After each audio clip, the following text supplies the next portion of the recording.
After all, people are the same everywhere. Ever since Fenrir had been living with her, he had been unwilling to go out in crowded places. In spite of this, she dragged him outside anyway, knowing that the risk of being kidnapped was very high. Rosalyn cried out with a guilty face. "Fenrir, I was too careless." But the boy replied that it wasn't her fault that he was constantly being chased. On the contrary, it doesn't matter if you sell the wild half-beast to anyone or not. And it doesn't matter if it has kin, citizenship, or an owner. For both the seller and the buyer, it's all about the money. Those who buy people like him into slavery put them in a windowless basement and wait for them to grow up. And keep them locked up.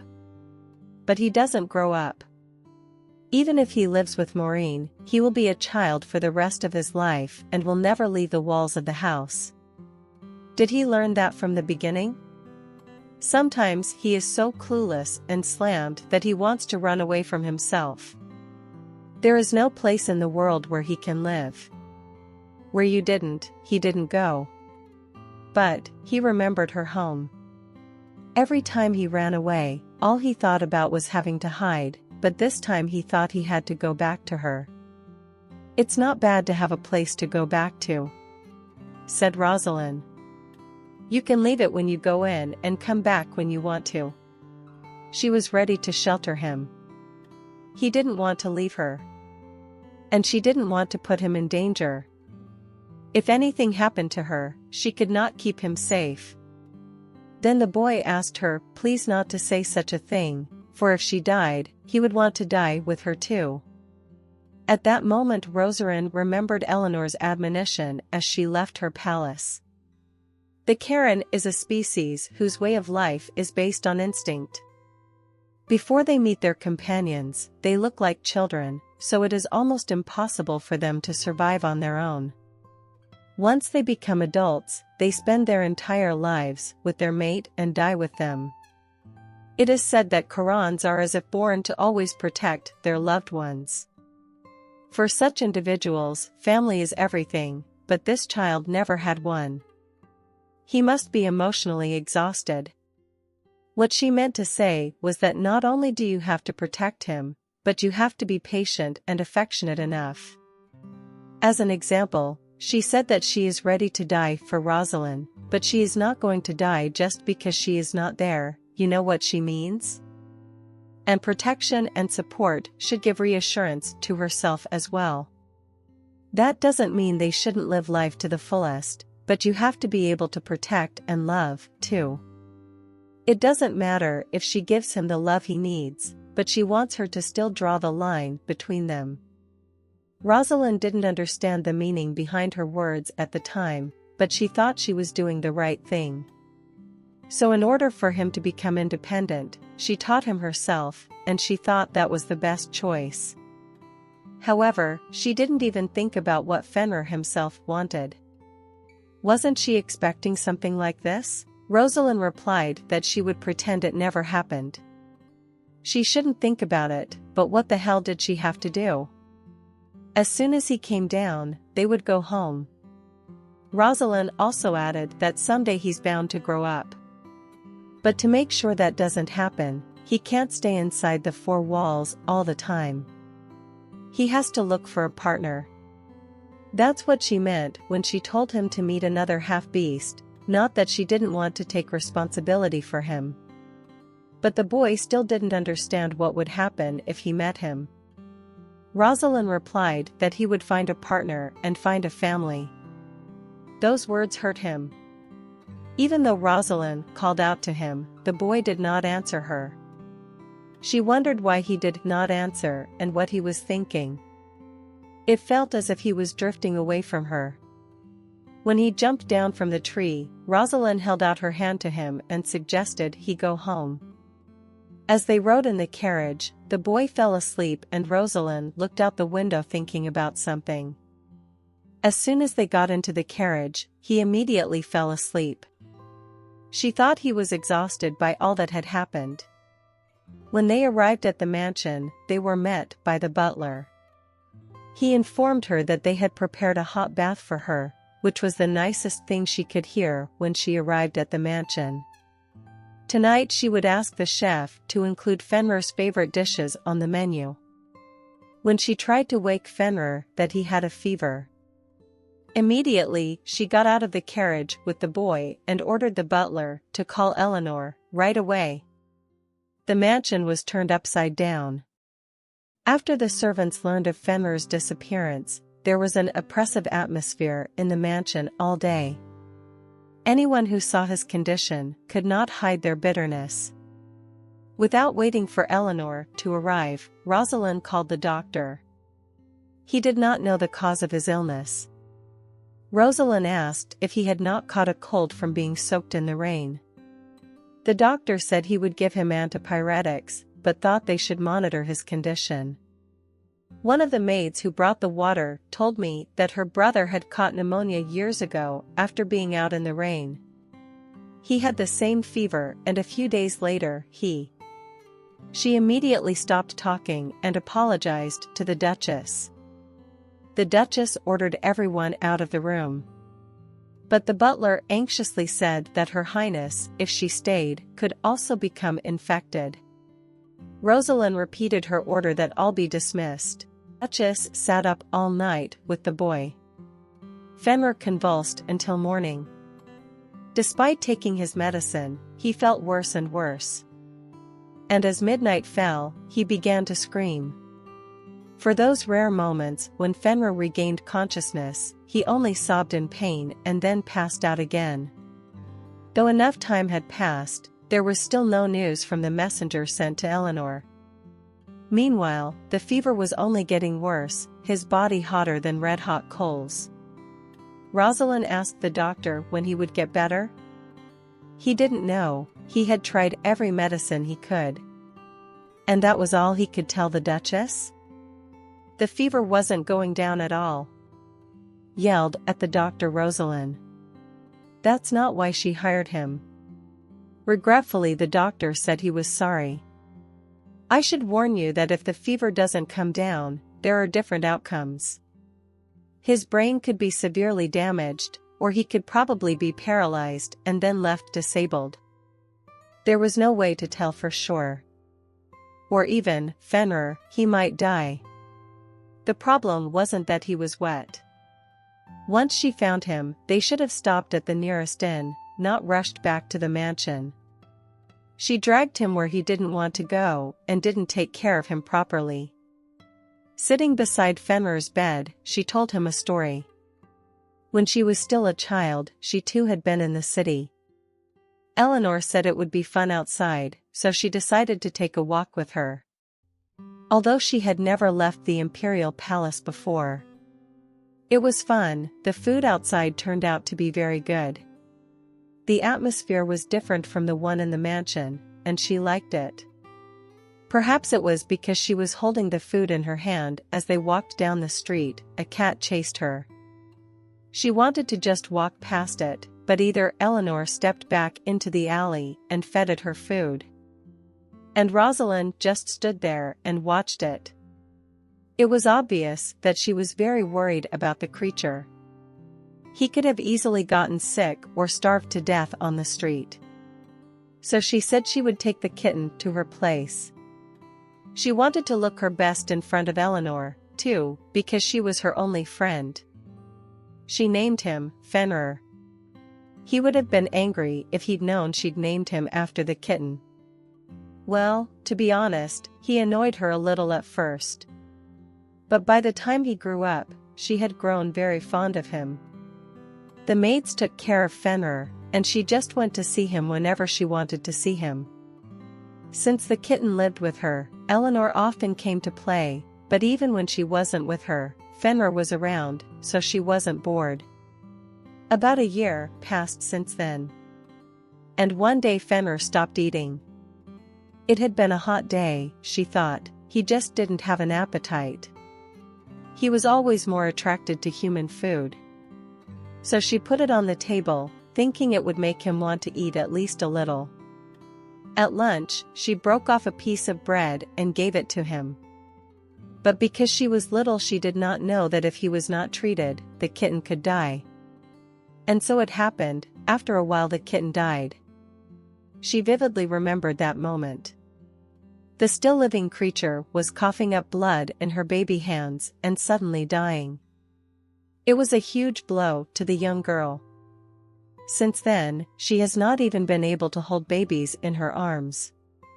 Whether it was a skin, a dog, or a newborn baby. There was poison in the bread, which she found out after Fenrir was dead. The cook and maids were arrested, so there was no riot. She thought it was someone from her brother's posse. Or maybe it was her mother's doing. Because they were the only people who wanted to poison her. After that, a maid came up to her. She said that Fenrir had sacrificed his life to thank her for what she had given him. Because of her age, the maid's words seemed very cruel to her, for he was just a kitten. All he needed was food and a place to sleep. He didn't even think about dying for her. Even if she hadn't brought him to her, surely he could have lived longer. But, she was just a little girl who wanted to look good in front of her friend. She had changed since then. She was terrified of the fact that someone might die again because of her. It was as if she had snapped and stopped all her training. Ignorant people did nothing but mock her whims. Running away from fear was no big deal, so she didn't judge them. It was nearly midnight on the clock. Rosalyn was still sitting by the boy's bedside. She begged his forgiveness for giving him that name. She was sorry that she had dismissed his concern as nothing. She forgot for a moment that she didn't deserve to have that responsibility. Even if someone begged her, she would never tame anyone again. If he dies, she will do his will and bury him here. In the place where he so ardently wanted to stay. She didn't know if he would want that after he died, but since he can't even speak now. And one more thing, no matter what he does, she won't leave him. So if he still wants to live, let him get better as soon as possible. The next morning Fenrir opened his eyes after all. He saw Rosalyn holding his hand, but something was wrong. Something had happened to his body. He couldn't believe it, his tail and his ears were gone. Rosalyn had just woken up and immediately called for Fenrir. But as soon as she saw some man in her bedroom, she grabbed her cane and threw it at him. Fenrir somehow miraculously dodged Rosalyn's throw, but before he knew it, she immediately ran up to him and threw him to the floor. She didn't recognize Fenrir and asked him where he had taken her beloved boy. Fenrir said it was him. Looking a little closer, she recognized his golden eyes. They were just like Fenrir's. At that moment, the maid announced from behind the door that Miss Eleanor Greenwood had arrived. Taking advantage of Rosalyn's distraction, Fenrir snatched the sword from her hands and laid her on her back. He wanted her to calm down and listen to him. But just as he was saying this, Eleanor came into the room with the butler. They caught a very interesting picture of a naked Fenrir standing over a half-dressed Rosalyn. She immediately kicked him off with her foot. But Mistress Eleanor recognized the man as Fenrir. At that moment, Rosalyn remembered something. A slave only goes through puberty when he finds a mate. Already when Rosalyn and Fenrir had gotten themselves into shape, they were sitting in the hall with Eleanor. Eleanor said that there didn't seem to be any problems with the body, and the fever had gone down, too. Eleanor was uncomfortable sitting between them because their behavior was somehow strange. Suddenly Rosalyn called Eleanor over and said they needed to talk privately. They left the room. When they left the room, Rosalyn was furious. How could this possibly have happened? Could the mugger have kidnapped the real Fenrir after all? What if he was just pretending to be Fenrir, believing the outward resemblance could fool me? Or Eleanor didn't even know what to answer. After all, Fenrir had already answered all her questions. Rosalyn already wanted to learn the truth from him, through torture. But Eleanor didn't understand why Rosalyn didn't believe it. She asked Rosalyn what she thought, that the impostor had even copied all his scars on his back. The thought of such meticulousness makes her shudder. Although the case has taken an unexpected turn, she doesn't have to be responsible. After all, he didn't ask for her consent. He just unilaterally fell in love with her. After a declaration of love from Lucian, this is the second time in her life she's heard something so horrifying. "Don't you like being loved that much?" Eleanor asked. Rosalyn was furious at such a question. She begged Eleanor to stop. Until today, he was just a little child. Eleanor insisted on her own. She said she didn't have to take responsibility for what had happened. His ears and tail were gone, so now he was no different from a human. And seeing how he twisted her with one hand, you could tell he had a lot of strength, too. Anyway, even if she leaves him naked in the middle of the central square, no one will even think of kidnapping him. After these words, Rosalyn doubted that Eleanor was really her friend. She suddenly spoke too heartlessly. But Eleanor replied that previously she had had to choose between saving that child's life and ensuring her comfort, but now the situation is completely different, and before she herself had said that by dating a man out of pity, a woman only makes herself worse. Could it be that this is not about her and that there is some other reason? For example, severe stress? Although this is a great rarity, but there have been documented cases where slaves of Karen dumplings, being on the brink of life and death, suddenly matured before meeting their soulmate. After all, protection itself is paramount. His race originally resided in a separate territory, and he must have been extremely exhausted by the endless wandering. Rosalyn immediately told him about the incident. He was extremely shocked by the recent and failed kidnapping incident. Where could a sudden love fever come from in the first place? And why would she think she was his soulmate? Then Eleanor suggested she ask him herself, rather than guessing in vain. She said let Rosalyn ask Fenrir if he liked her or not. When Eleanor left the castle, the Duchess summoned the butler and ordered him to call a tailor to remeasure Fenrir for new clothes, and at the same time to pick him up a couple of sets of ready-made suits. Also, to send someone to the shop where they sell canes. She wanted to make amends and pay for the one thing she had taken. After her orders, she went to the hall where Fenrir sat to have dinner together. As they ate, the scraping of cutlery on the plate really annoyed her. If it had been any other aristocrat sitting in her place, he would have exploded by now. Still, compared to how he had been as a child, progress was visible. Anyway, Fenrir is a fast learner. Although, barring the banging on the dishes, his appearance is pretty good on the whole. Still, Rosalyn changed her mind. Still, Fenrir had shown himself quite well until yesterday, but today every movement of his hands oozes grace. Perhaps it's because he finds it easier to perform the moves. He was so hampered by the short length of his arms. She is aware of the fact that even if she stares at him with all her eyes, she can hardly find anything that resembles the old Fenrir. The pieces that remained were brown hair, dark skin, and golden eyes. She said she would finish her meal first and was about to leave when Fenrir stopped her.